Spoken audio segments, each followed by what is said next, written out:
Dalam kelas saya ada seorang budak perempuan yang namanya Olivia. Dia ni jenis badan yang agak berisi, pendiam. Saya jangkakan projek dia sama saja membosankan macam sifat peribadi dia yang memang tak menonjol sangat. Kurang ajar cikgu ni. Itulah pasal. Entah kenapa Olivia hantar 2 keping CD. Saya mulakan dengan CD yang berlabel interview. Di hadapan dia, seorang lelaki berwajah serius duduk sambil menghisap rokok.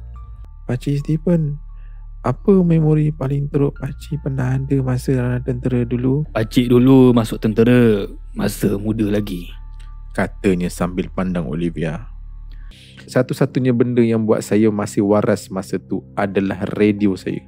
Saya tak pernah tutup langsung walaupun saya tak faham langsung apa yang disampaikan. Aku masa translate cerita ni, divert sikit. Dia cerita pasal anak tu. Aku dah nak, alamak. Saya tahu semua orang gembira bila saya datang balik. Dan yang paling saya suka, tak ada sesiapa pun kisah pasal radio saya.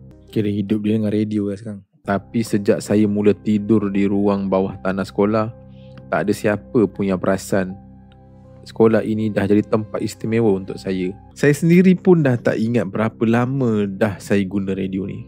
Mungkin usia radio ni dah sampai ke penghujungnya juga. Tolonglah baiki radio saya. Selamatkanlah radio tu.